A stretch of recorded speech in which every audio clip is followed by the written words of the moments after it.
a fire, disappeared, and then the Nevi'im didn't see that, but they saw Elisha came back by himself.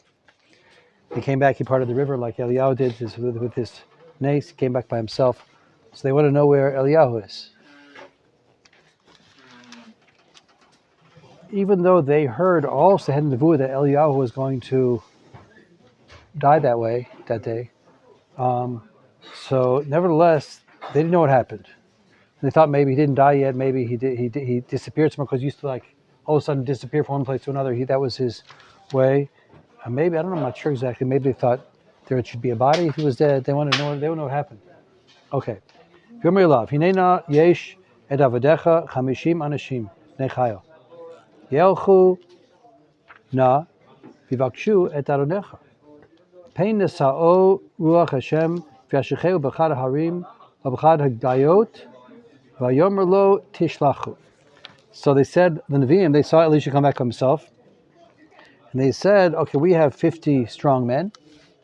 We'll go and we'll seek your master. Maybe the wind has spirited him away and put him in one of the in one of the mountains or in one of the pits. And he says back, Eliyahu, no, don't send. There's no reason to send for him. V'yastrubo ad bosh. And they entreated him till it was embarrassing. Like they wouldn't let him go. They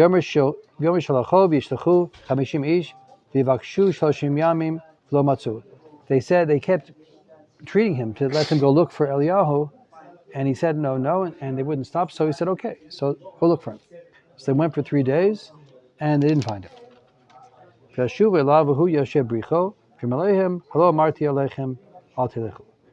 in Yericho. He said to them, didn't I tell you not to go? Elisha. Okay, so that's that story. That's the end of that story.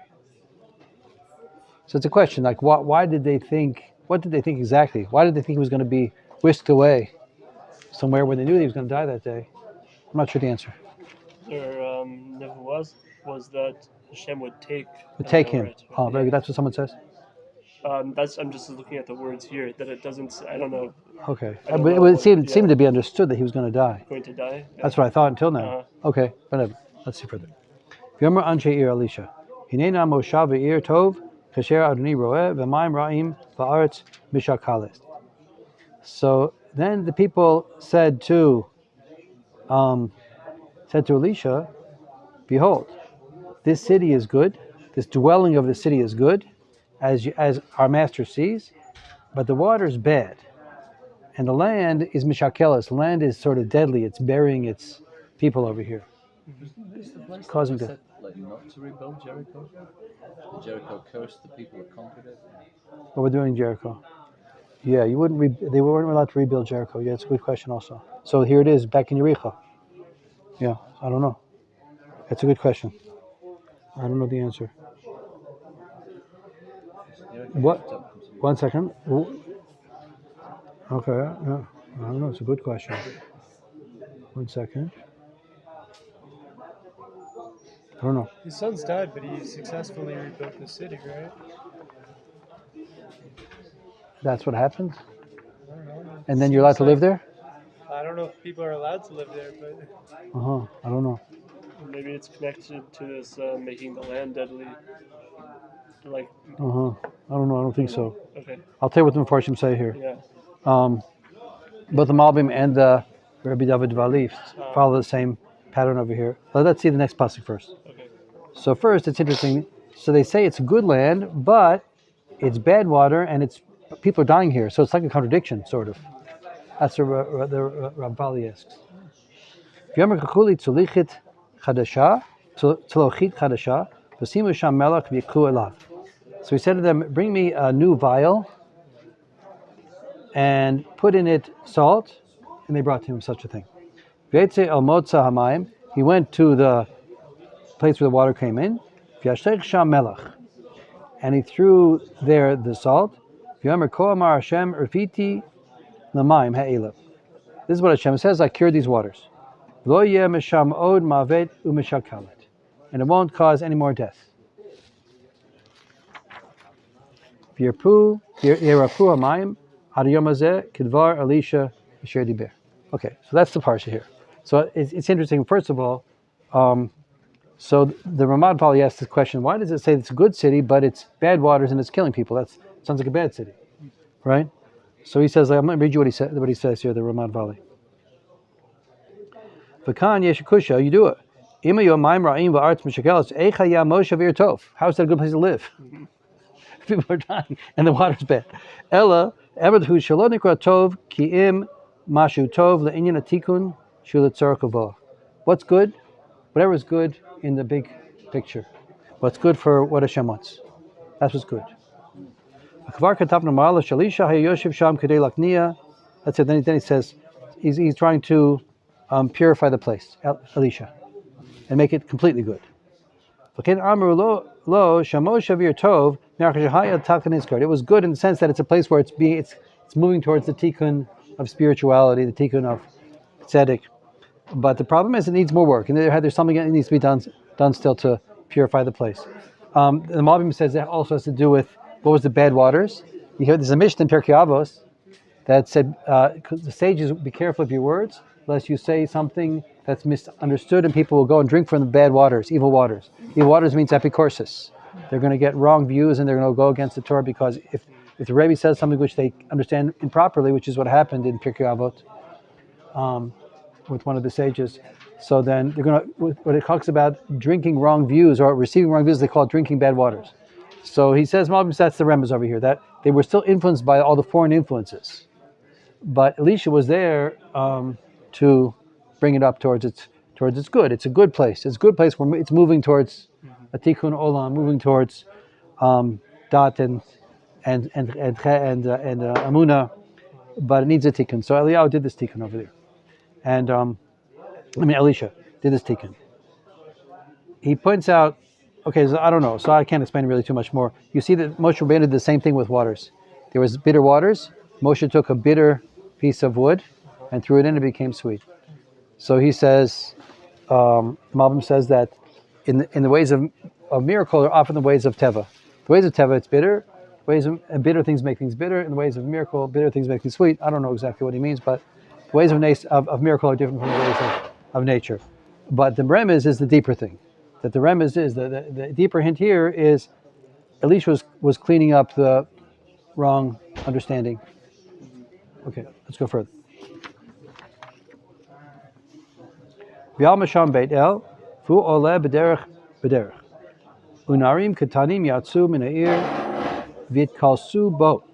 V'yomru lo alei kereach. Okay, so now what happened was he was going from there to Beit El, and he was going upwards, and their young children came out, or young men came out from the city of Beit El, and they started like making mockery, and they said, "Go up, bald one! Go up, bald one!" So they knew he was a navi. They knew he was the navi of the generation after Eliyahu.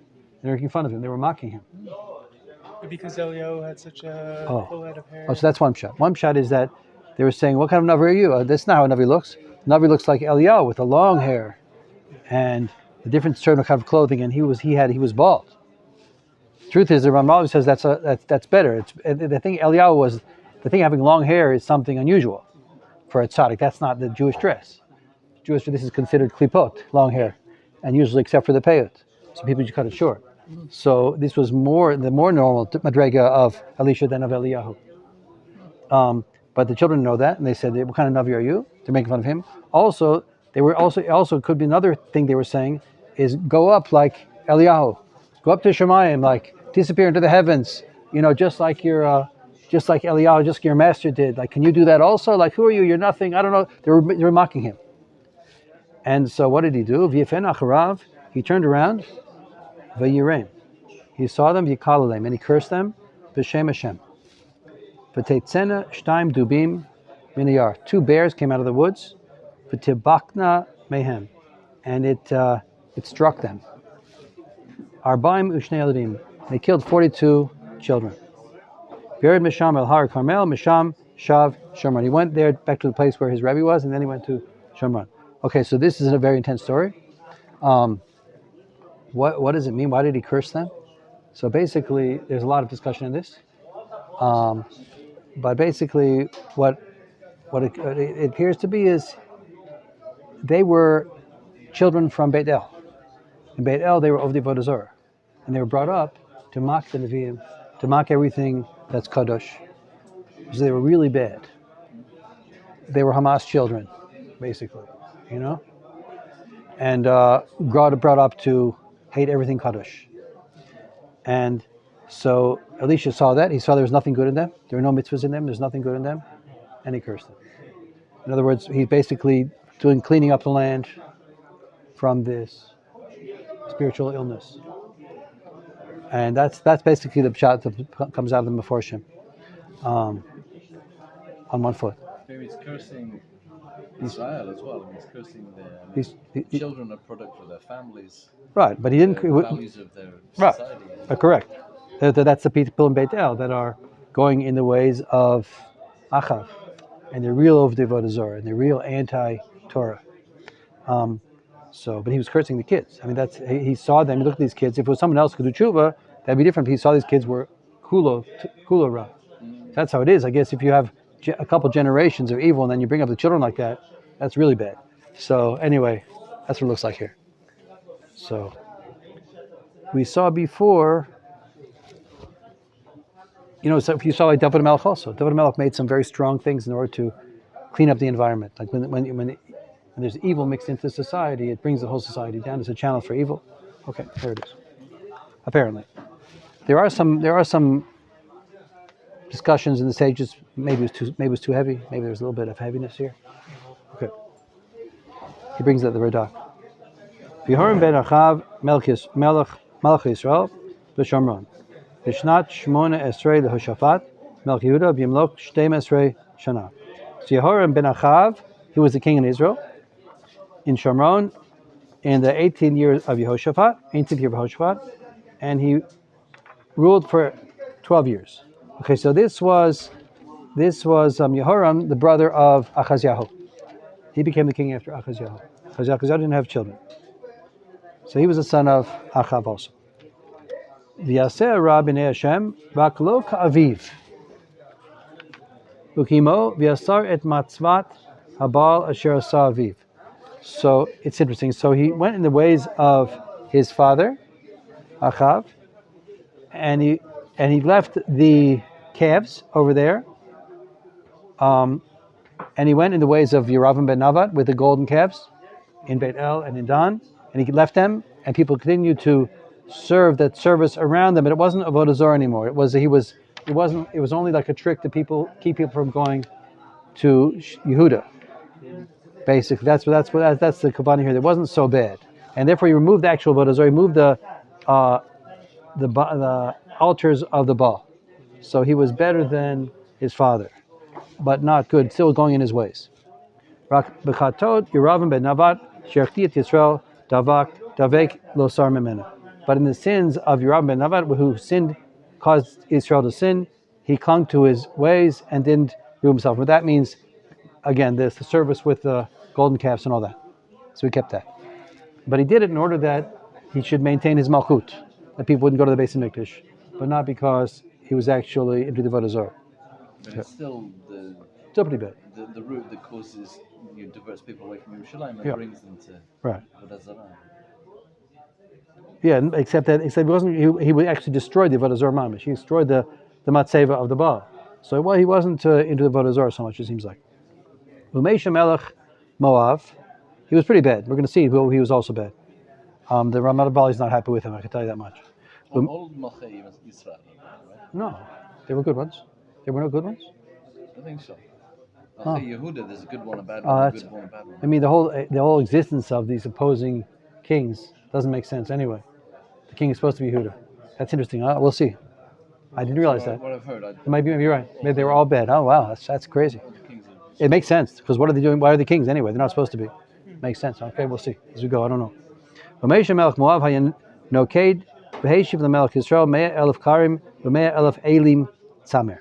So there was a person named Mesha. He was the king of Moab, and he was noked, which means he was a shepherd. Basically, he owned a lot of sheep, and sheep are spotted, so it's called noked. Means No. Veshiv lemelch Yisrael mea elef karim. So he paid taxes. They were subjugated to Yisrael, and he paid like a lot of taxes. He was a very wealthy homeowner over there. Fikamot Achav, Yivsha melech Moab melech Yisrael. So after Achav passed away, so then he rebelled, Melech Moab, against the king of Israel. So he stopped paying the taxes, he stopped cooperating, and started to rebel. V'yetzeh melech Yehoram v'yomahu v'shamron v'yevkod et kol Yisrael. So So Yehoram went to put down the rebellion, to attack Melech Moab. Yeah. So he brought up the whole army with him. Melech Yehoram. Ve'elech v'yishlach et Yehoshaphat.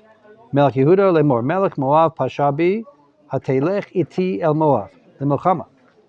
V'yomer e'eleh kamoni kamocha kami ka'amecha kasusi kasusecha.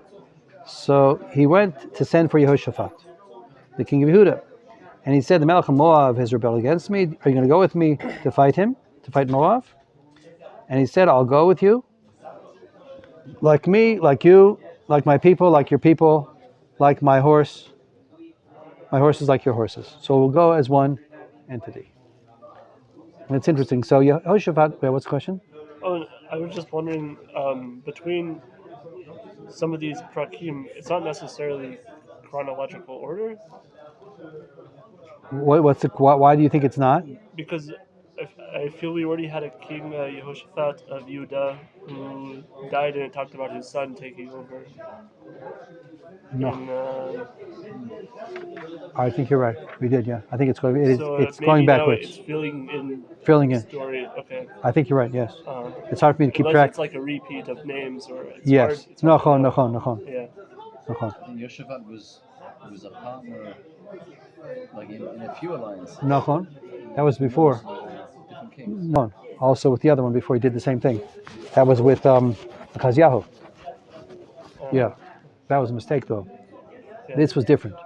Here and this one, he points out the Ramallah. He puts himself first. You see this? He says, like me, like you, like my people, like your people, like my horse, your horses. He puts himself first, which is not what you'd expect him to say. Like, I'll join you, he should have said, right? He said, you'll join me. Because he knew he was the tzaddik and the other king was not. So my sukkah is going to help you. That's what he's explained here. Vayomer Eze Haderech Nalev Yomer Derech Midbar Edom. So he said, which way should we go? He said, we're going to go through the desert of Edom. Ve'elech Melech Yisrael, Melech Yehuda, Melech Edom. Ve'asobu Derech Shivat Yamim, V'lo Yamayim L'machaneh, V'lebehema Asher B'raglehem. So they went to Melech Yisrael and the Melech Yehuda, Yehoram and Yehoshaphat, and they picked up the Melech Edom, who was also an ally of Israel. They got a third army with them, and that's why they went the derech of the Midbar Edom, and which is actually a place which is parched desert, and it wasn't a good idea. So what happens? They went 7 days over there, and there was no water for the people and for the animals that came with them. So it was like a not thought out adventure, going to pick up Melech Edom and going through the desert there. V'yomer Melech Yisrael, aha, Kikara Hashem l'shloshet hamalachim e'ela l'teit otam biyad Moab. So then what happens is they don't have water. They're stuck out there in the desert with all the armies, and they're trying to go against Moab. Now, if Moab comes against them, we're going to be in trouble. So he falls into a type of yush. This Melech, what's his name again? The king of Israel over here, Yehoram. So Yehoram falls in type of yush because he's like he's not a good guy. He's not a mamin. So right away when things get bad, he panics and he says, "Look what Hashem's doing to us. He set us up to fail." And really, what happens here is what the Mefarshim say is that if he hadn't been a frightened person, the people are frightened of their own sins and they think they're going to fail. Therefore, they look for all kinds of assistance, even when they don't need it. He could have gone straight to Melech Edom by himself, even in one, because he was afraid, and he has all his sins like making him afraid. So therefore, he went to get Yehoshaphat into it, and he went to get Melech Edom into it, and he got himself into a whole mess. Okay. Yomi Shafat. Ha'ein po navi l'Hashem. So on the other hand, you have a Shafat who's the tzaddik. He's looking for eitzes. He's looking for eitzah for how they can find help from Hashem. Yomi Shafat. Ha'ein po navi l'Hashem. V'nidushat Hashem me'oto. V'yanachad me'avdei Melech Yisrael. V'yomer po Elisha ben Shafat asher yatzak mayim ad Eliyahu. So Yoshafat said, is there not maybe there's a Navi here that we can ask him what to do? And one of the servants of the Melech Yisrael, of Yoram, said, Elisha is here in this area. Elisha ben Shafat, who poured water on the hands of Eliyahu. So which means he served him. And because he served him, he received the Kedusha of Eliyahu. The Gemara in Bracha says that Gadol Shimushim Limuda. It's more important to serve the Talmid Chacham than it is to learn from him. Yeah. So therefore that was the greatness of Elisha. He was very close to his Rebbe. He served him, and therefore he got all the dot of his Rebbe. There's such an idea like that. There's a lot of discussion about what that means. One shot is that says I think Rav Dessler says this, that you have to be around the Talmid Chacham. It's not good enough to hear his Torah. You want to see how he lives. You'll see how he lives every day, like his simple exchanges, how he deals with the everyday aspects of life and the difficulties of life, and what he's like in his house and everywhere. As much more you see that, and more you're around him, so you learn more of that than you do from what he says. Like the subtleties of how to live. That's where does this come from? It's Gemara in Brachot. It says Gadol Shimushim Lemuda, and it comes from this pasuk because it says he's describing the greatness of Elisha. He said he poured waters on the hand of Eliyahu. Now you would think it says he learned from Eliyahu Torah. He learned the ways of Nevuah and prophecy from Eliyahu. It doesn't say it. He poured water on the hands of Eliyahu, which shows that to be around the tzaddik, to be around the Talmid Chacham, is even higher than learning Torah from him, because you see from his ways. What? Yeah. Okay. So that anyway, that's that. So he says yes, Elisha's here. Yomi Shafat. Yomi Shafat. Yesh oto devar Hashem. V'yerdu alav Melech Yisrael, v'shafat u'melech Edom.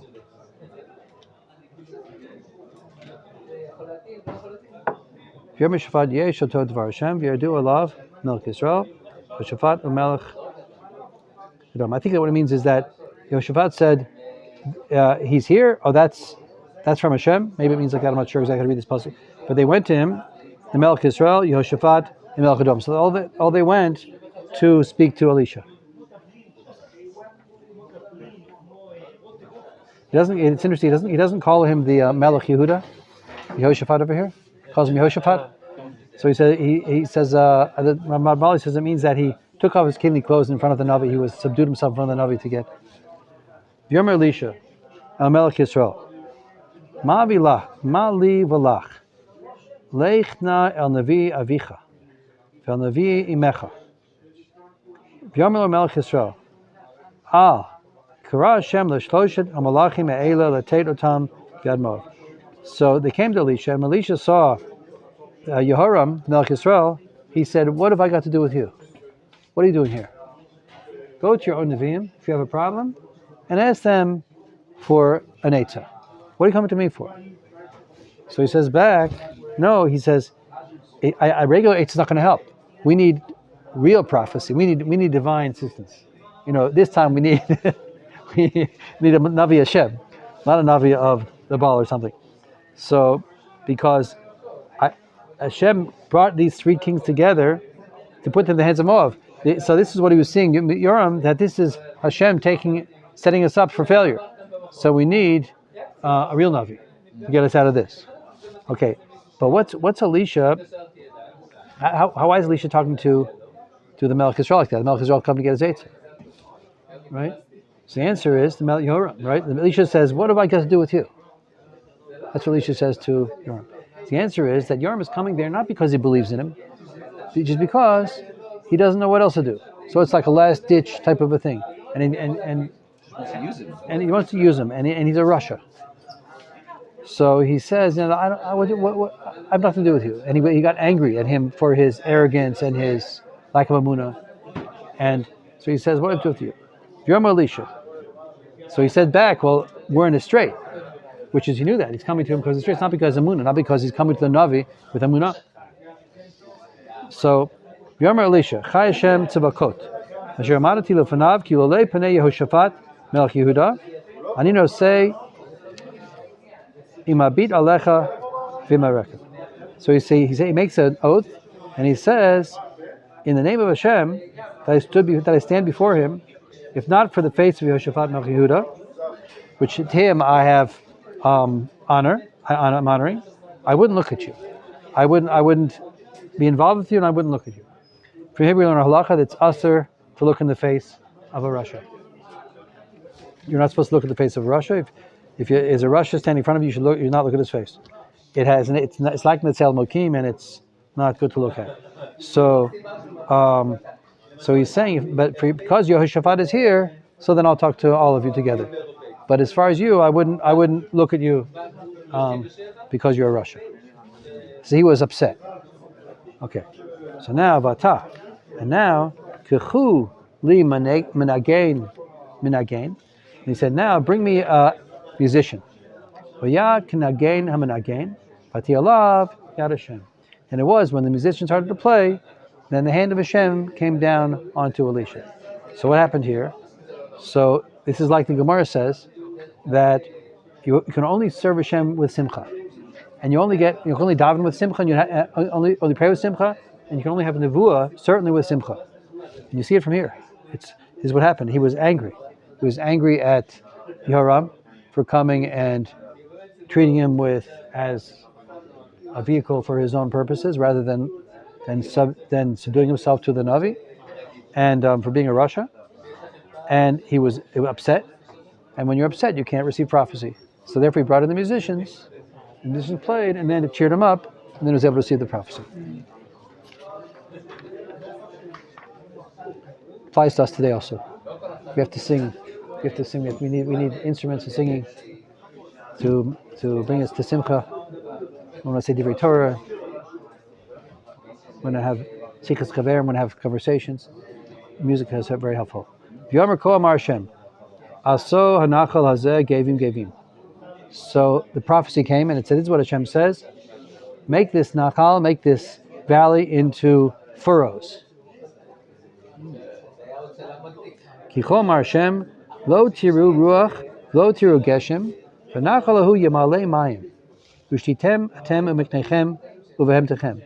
This is what Hashem says: you're not going to see a wind, you're not going to see rain, but this valley will fill up with water. Those furrows you make are going to fill up with water. It's going to water come up on the ground into those furrows. And then you'll drink, and your animals will drink. And this is easy for Hashem. It's not hard for Hashem to make miracles. And then He will give Moab into your hands. Just at this point, I want to tell you a story about the Klosenberger Rebbe. That I heard this from his... my Rosh Kola was the son of his student, Klosenberger's Rebbe, that his name is Rabbi Weiss. So this Rabbi Weiss was with the Klosenberger Rebbe in the concentration camp. They were there together. I knew him. I met the father also. He passed away, but I met this father also that was there with Klosenberger Rebbe in the camp. And they were brought on one of those marches, like a sort of a death march, by the Nazis. And they were walking in the hot sun. They were driving them, and they were starting to drop from thirst and tiredness. And they came right to a river, right? And the Nazis says, stop. And they got at their guns. Whoever goes to the river will shoot, right? So people were dying of thirst. So they started to run into the river, and they would get shot by the Nazis. So the Klosenberger Rebbe said, stop, nobody run, dig. He told them to dig in the ground right where they were, and they found water there, just like this. Then there was a miracle in Klosenberger Rebbe. And they drank the water, and they lived. This is a true story. I heard it from the son of the one who it happened to. Yeah. V'kitem kol ir mivtzar v'kol ir mivchor v'kol eit tov tapilu v'kol mayne mayim tis tomu v'kol hachelka tova takivu avani.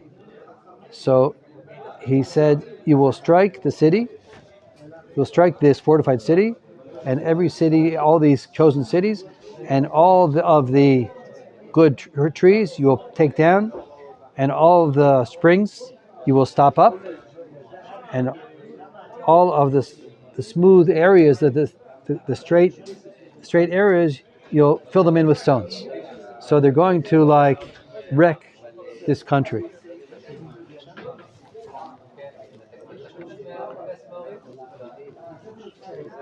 This was a prophecy.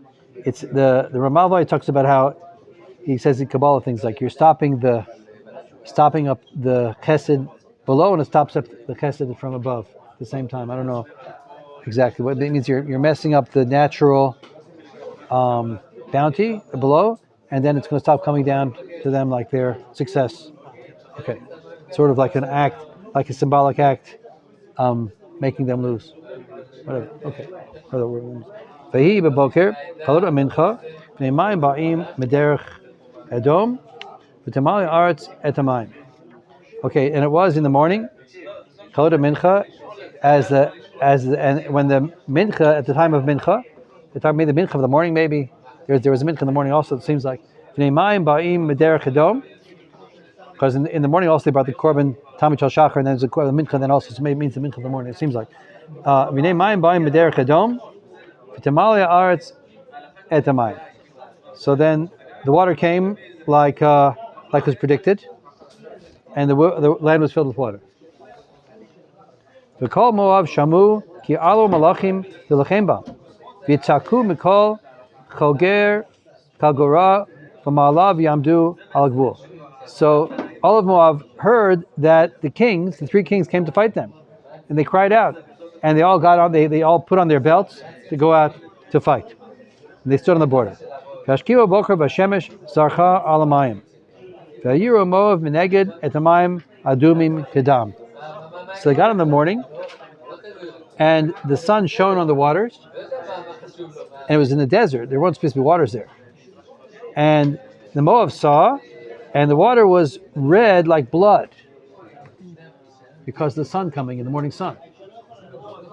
Vayomru damze hacharev nechervu hamalachim. The Melachim fought with each other. The kings, these three kings, came to fight it, so they fought with each other. Yaku eshed reu, v'tal shalal Moav, and each one struck the other one. So all this blood is flowing from the Jewish kings fighting with themselves, or these three kings fighting each other. And now we'll go and take the bounty which we're going to leave over. So that's what they saw. Sort of interesting over here. So again, Rabbi says the water is always chesed, and blood is din. So to the Moavim, so it appeared as din, it was red, and to the Israel it was water. So it's sort of similar like what happened in Mitzrayim, right? Like Makastam. Okay. So they thought that they'd killed each other. V'yavo el machanei Yisrael, v'yakum Yisrael v'yaku et Moav, v'yanusu mipnehem, v'yaku ba v'akot et Moav. So what happened is they came to the Machane Yisrael unsuspecting. They thought they'd be dead, and the Machane Yisrael was ready for them, and they came and they started pursuing them, and they struck them down. V'arim v'yarosu v'kol chelka tova yashlichu ishavno umaluha kol mayin mayim yistomu v'kol eitz tov yapilu ad hishir avanei bakir charoset v'yasobach galayim v'yakuha. Basically, they went and they demolished the land like they were supposed to.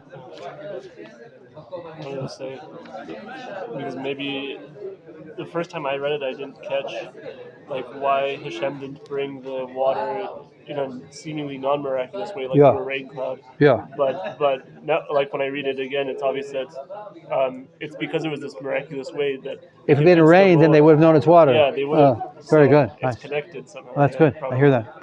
That's really good. I saw the Malbim and the Ramat Vali argue about that. Ramat Vali learns the way I just said. Malbim seems to think it was rain. That's also a miracle in the desert. Also, but there's a kasha. Your kasha if it was rain, they would have thought it was rain. That's very good. That's why I said flash flood. Yeah, that's what it sounds like also. A long way away, very quickly. It says there won't be rain, there won't be wind.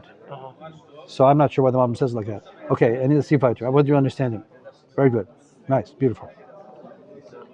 And it's, So the land is good. It's close to it. Then. yeah, So maybe the ground is also red. Its quality in Soil. maybe it's called a dome. Maybe mixed with. I think it's called a dome because Esav was red, named after him. Sure, the land was red. V'yar melech Moav ki chazak mamenu milchama v'yikach oto shva me'od ish sholef cherev lavkia el melech Edom v'lo yacholu.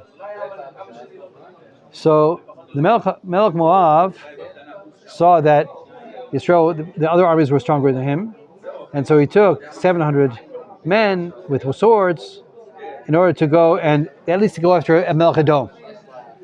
He'll go after the one guy that's least spiritually strong, and he'll go for Melech Edom at least. They'll win somewhere over here. Yikach et beno. So now the last pasuk here is, so he took his son, Habachor, asher yimloch taktav, v'yaleu ola alachoma. He took his son, his firstborn, who would be the king after him. This was the Melech Moav. Melech Moav. Oh, I thought it was Moav. Is it Melech Edom? Sure. I thought it was Melech Moav. That's what I think. Yeah, I think it's Melech Moav. Yeah, that's what it is. Melech Moav. So he took his son, the firstborn, who would reign after him, and he brought him up as a sacrifice on the wall. Vi ketzav gadol al Yisrael, v'yisum elav yeshuv la'aretz. And there was great anger on Yisrael. And so Yisrael turned around and went back here to Israel, and they didn't finish the job over here of subjugating Moab. So why was it anger on Yisrael? Because the Rabbi says because we also were serving Avodah Zarah. There's also child sacrifice in Klal Yisrael, and so this was the spiritual method of Melech Moav to go and say, okay, why are they winning? They're no better than us. And he went and sacrificed his first son, and he did the sacrifice, and that created a kitrug, like a how do you say kitrug in English? No. Yeah, like a divine, like a prosecution, like a judgment on Israel as well, because Israel also. So it's weird. It's very interesting, this story. It's like they had a certain wisdom, these idol worshippers, of how to make spiritual events take place. I'm not sure. Maybe it means that maybe Israel was discouraged. I'm just thinking out loud, because they knew that they also do child sacrifice. And here's this guy doing child sacrifice, and brought home to them why should we be so successful? So they quit and they gave up. There's also some conflict between all the different poskim about who was sacrificed. Oh, I see. And whose anger. Okay. This is what the Rabbi David Bali says. He says that because of this we turned back from the war with Moab because that's what I think. I thought it was Melech Moab. Okay, we'll stop here. But.